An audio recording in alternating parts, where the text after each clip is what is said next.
आपण ह्या व्हिडिओमध्ये पाहणार आहे structure of anatropous oval.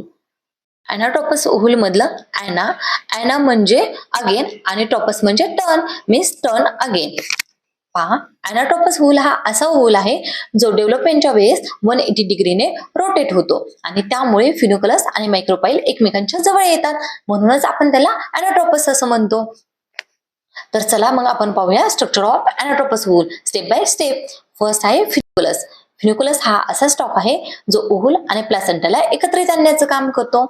Next आहे हायलम. हायलम फिन्युकलस आणि ओव्हल जिथे एकमेकांना अटॅच होतात त्या पॉइंटला आपण हायलम असं म्हणतो. नेक्स्ट स्ट्रक्चर आहे इंटिग्युमेंट. ओव्हलच्या भोवती दोन प्रोटेक्टिव्ह लेयर प्रेझेंट असतात, त्याला आपण इंटिग्युमेंट असं म्हणतो. आणि जी बाहेरच्या साईडने इंटिग्युमेंट प्रेझेंट असते त्याला आपण आउटर इंटिग्युमेंट म्हणतो, आणि जी आतल्या साईडने प्रेझेंट असते तिला आपण इनर इंटिग्युमेंट म्हणतो. आणि हे इंटिग्युमेंट नंतर सीड कोट तयार करण्याचं काम सुद्धा करतात.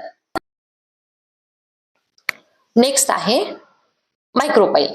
इंटिग्युमेंटच्या साईडलाच एक स्मॉल ओपनिंग प्रेझेंट असते, त्याला आपण मायक्रोपाइल असं म्हणतो. आणि ह्या मायक्रोपाइल मधूनच पोलन ट्यूब ही ओव्हलच्या आतमध्ये एंट्री करते. त्यानंतर आहे न्यूसेलस. पहा, इंटिग्युमेंटच्या भोवती काही सेल्स आणि काही टिश्यू प्रेझेंट असतात, त्याला आपण न्यूसेलस असं म्हणतो. आणि हे न्यूसेलस टिश्यू नंतर न्यूट्रिशन प्रोव्हाइड करण्याचं काम करत असतात एम्ब्रियो सॅकला. नेक्स्ट स्ट्रक्चर आहे एम्ब्रियो सॅक. पहा, एम्ब्रियो सॅकलाच आपण फिमेल गॅमेटोफाइट असं सुद्धा म्हणतो. न्यूसेलस मध्येच एम्ब्रियो सॅक प्रेझेंट असतात आणि एम्ब्रियो सॅक मध्ये सिनर्जिड्स, एग, अँटीपोडल सेल्स आणि 2 पोलार न्यूक्लियाई सुद्धा प्रेझेंट असतात. त्यानंतर लास्ट स्ट्रक्चर आहे चलाजा. पहा, एक्झॅक्ट मायक्रोपाइल जिथे ओपनिंग प्रेझेंट असते त्याच्या एक्झॅक्ट अपोजिट साइडला जो रिजन प्रेझेंट असतो त्या रिजनला आपण चलाजा असं म्हणतो. तर हे सगळं स्ट्रक्चर होतं अॅनाटोपस ओव्हलचं. जर तुम्हाला स्ट्रक्चर ऑफ अॅनाटोपस ओव्हल समजलं असेल तर लाईक, शेअर, सबस्क्राईब करायला विसरू नका.